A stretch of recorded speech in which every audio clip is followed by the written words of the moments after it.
সাল। 28। কৃষ্ণ ভক্তরা কোনোদিন না খেয়ে মরে না রে। সে তো অবশ্যই।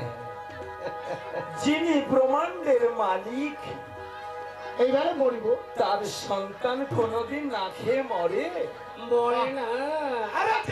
আরে মরবে তো তোর মতো মানুষ কিনা। সেটা পরের কথা, তবে আবার তাই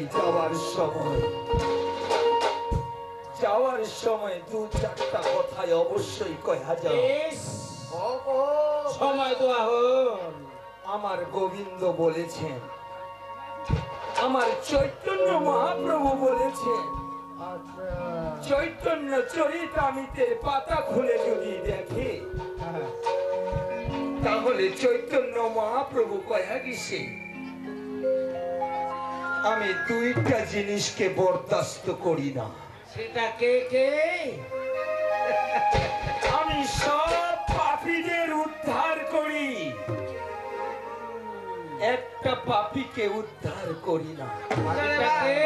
তাকে আমি নরকে ঠেলে দিই। আচ্ছা, যদি কোনো ভক্ত দুই চোখে অশ্রু নিঃসৃত করে আমার নাম ধরে ডাকে, ওরে ভক্ত সকল, আমি অতি সত্বরে তার পাশে গিয়ে দাঁড়াই। আর যদি কোনো মহাপাপী আমার ভক্তের উপরে আঘাত করে, তাকে আমি ক্ষমা করি না।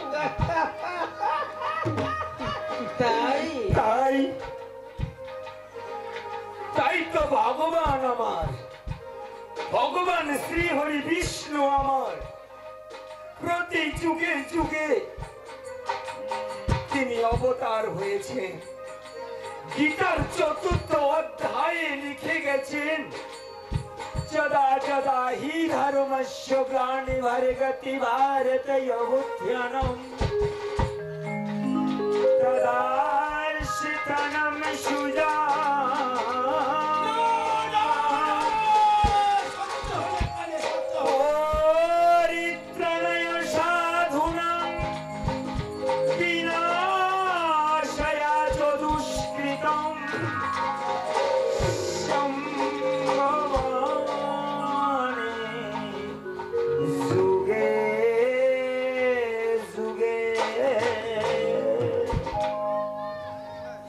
তাই যদি এই 28-এর অন্তরে একটু গোবিন্দের ভক্তি থাকে, তাহলে এই অপমানের জন্য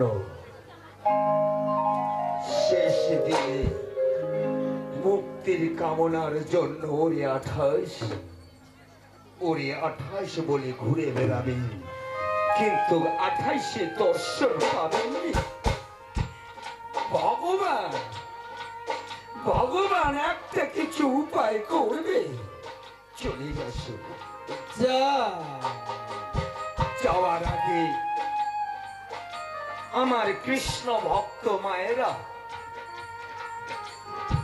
তোমরা মুখে উলুধ্বনিটা ছাড়বে না মা, কারণ সঙ্গে কিচ্ছু যাবে না রে মা। কপালে সিঁদুর, হাতে শাখা পড়লে মা হওয়া যায় না, সন্তান জন্ম দিলে মা হওয়া যায় না। পশুরাও সন্তান প্রসব করি, কিন্তু আমরা মানুষ। এ শাখা, এ সিঁদুর সব ইহ জগতে পড়ে থাকবে মা, সব মুছে দেবে। সঙ্গে যদি যায় একমাত্র মায়েদের মুখে উলুধ্বনি, আর বাবাদের মুখে নিতাই গৌর হরি বল। তাই যাওয়ার সময় প্রত্যেকটা মায়ের মুখে যেন আমি উলুধ্বনি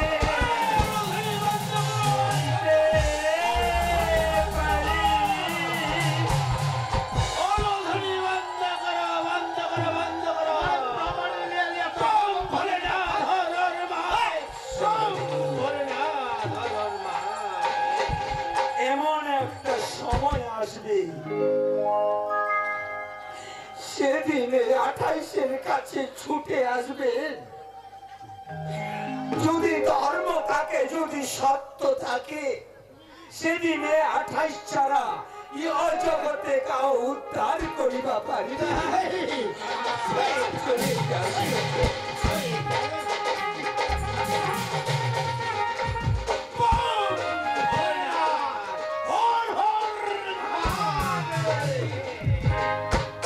তোমার তো শুধু রানী মন্ত্রানিয়া পায়ে খালি লোক কাটা হয়ে গেছে। শয়তান গিলা মারা না গেল চোদ্দ তো সেই শিক্ষাটা পারে। এইবার এলাকা ছাড়াও থাকিবা লাগবে। বুঝবা পারছেন? তোমার মুখে চেহারা দেখে বুঝা পাচ্ছি তোমার না খেয়ে আছেন। তোমার মুখে চেহারা শুকিয়ে গেছে রে। চলো আশ্রমে খাওয়া দাওয়া করে তারপরে আপন আপন সেই আশ্রমে যাওয়ার চেষ্টা, ঠিক আছে? বল! বল! ভোলেনাথ! হর হর মহাদেব! বল! হর হর মহাদেব! বিক্রি বা হবে। হ্যাঁ, আপনি খালি খাটিন খাটিন না তুমি ঠুকিল টাকা কত আর টাকা বাঁচিয়ে গেল চল হ্যাঁ, এই হলো তো হলো তো পুলিশ পুলিশ বাঁচাও বাঁচাও পুলিশ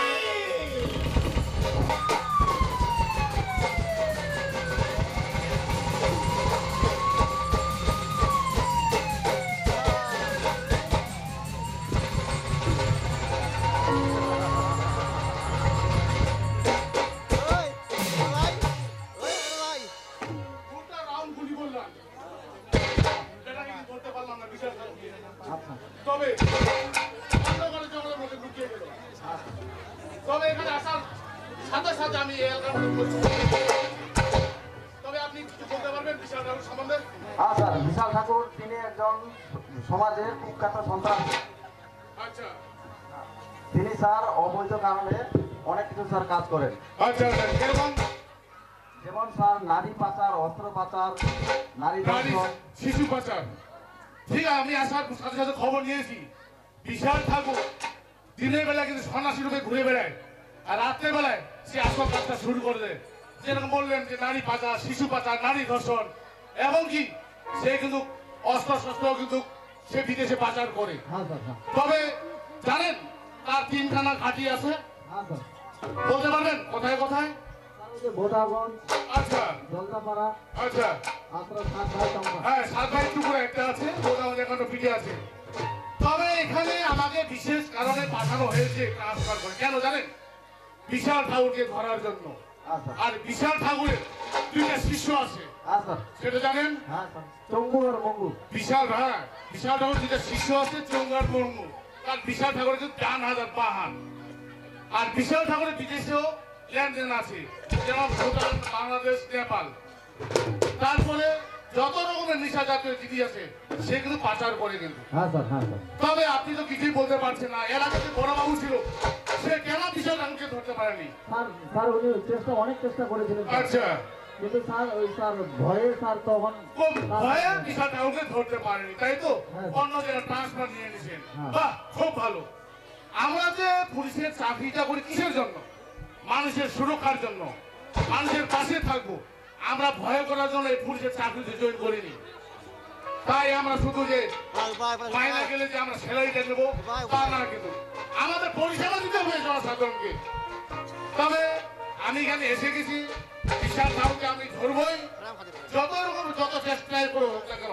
আর বিশাল ঠাকুর আমাদের পুলিশের ঘুম কেড়ে নিয়েছে। তাই আপনাদের উদ্দেশ্যে বলছি, জনসাধারণের উদ্দেশ্যে বলতেছি, আপনাদের যদি কারো মনে সন্দেহ হয় এরকম সন্ন্যাসীর সাথে ঘুরে বেড়াচ্ছে, আপনারা নির্ভয়ে আমাদের কাছে আসতে পারেন।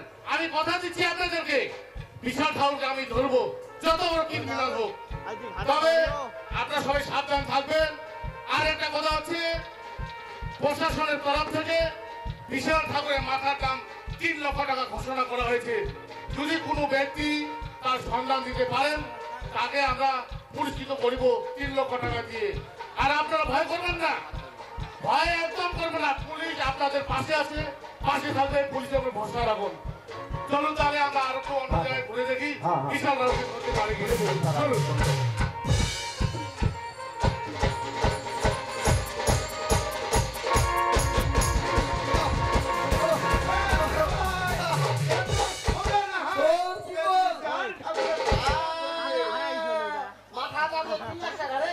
এইটাই তো কাঠারে গরু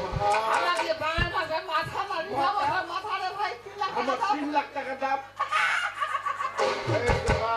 আরেকটা গেল কাঠা, আমার পিছনে কেন পুলিশ লাগিয়ে আছে, একটু সাবধানে চলিবা হবে, পাল্টাবা হবে, সেই টাকায় পানি পড়বে, সেই টাকায় ফাঁসি ধরিবা হবে, চল যেন আমার ধরিবা না পারে।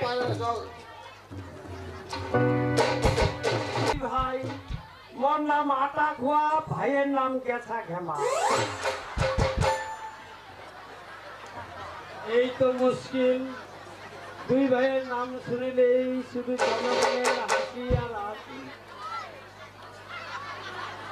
কিন্তু এই দুই ভাইয়ের যে নাম আটা খোয়ার গেছা ঘেমা পড়িতে কেনে, নিশ্চয় একটা ঘটনা এর মধ্যে জড়িত আছে। কারণ মোর ছোটবেলায় দুধের খুব বায়না ছিল। অর্থের অভাবে বাবারা দুধ কিনে খাওয়া পারেনি। ওই আটালাকে জলত গুলাই চিনি দিয়া কোনো প্রকারে জলের মতো দুধের মতো রং করে মুখ খাওয়ায় মানুষ করাইছে। আর এই জমিদার গোছের লোকরা সবাই দেখেছে, ছোটা আটা খিলাইছে, ছোটা আটা খিলাইছে। ওই আটা খিলাইতে খিলাইতে মোর নামটা আটা খোয়া পড়িয়া গিয়েছে। আর ভাইয়ের নাম যে গেছা ঘেমা, এটাতেও অল্প একটু কাহিনী আছে। তখন কিন্তু গ্রাম ইলেকট্রিক ঢুকেনি। প্রত্যেকটা গ্রাম সন্ধ্যা হলেই মাটিয়ান তেলের গেছা ধরায়। আর ভাইটা ছোটবেলায় খুব খচ্চর ছিল, তো গেছা ধরালেই ফুগুত করে যায় ঘেমায় দিবি, গেছা ধরালেই হল ফুগুত করে যায় ঘেমায় দিবি। এই জমিদার গোছের প্রত্যেকটা পরিবারের একটা রটনায় রটিয়া গিয়ে, বৌমা গেছারা ধরা একটু পাহারা দিয়ে রাখিস, নাহলে গেছা ঘেমা আসে ঘেমাই দিবা পারে। এই গেছা ঘেমাইতে ঘেমাইতে ভাইয়ের নামটা গেছা ঘেমা পড়িয়া গিয়েছে। বাপ মায়ের নাম আছে, বাপ মা যত্ন করে নাম দিছে। আমার মোর নাম শরৎ, ভাইয়ের নাম হেমন্ত। ওই হেমন্ত আর শরৎ ঢাকা পড়ে দিছে খালি গেছা ঘেমা আটা খোয়া, গেছা ঘেমা আটা খোয়া। মারাত্মক ব্যাপার। 1 মাস আগে থেকে কচু ভাইটাকে একখানে বেড়া বান্ধিবা। কারণ এই আমার বাড়ির চেংরা লাইটে ক্লাবত পূজা করবে, আর মহলটা আমার ডাং ডাং করে দেখা আছে। মুই কোচে বাবু ভাই তুই এই যে এখন বেড়া বান্ধে 1 মাস আগে থেকে কহছু, ভাইটা এত আলসিয়া আর ভেলসা আজলা, 1 থেকে 20 থেকে বা পারে না। লেখাপড়া করিবার অনেক চেষ্টা করিনু, 7 বছর স্কুল পাঠায়ও শরীয় সারিয়ালা করিবার পারিনি। মানে বাবারা মরিবার মরিল, বাবারা না মরিয়া যদি ভাইটাই মরিল হয়, ওই অনেকটা উপকার পান্ন হয়। ভাইটা গিয়ে বিরাট সমস্যা। এদিন লোকটা যে গেছে বুঝি গেছা গেলা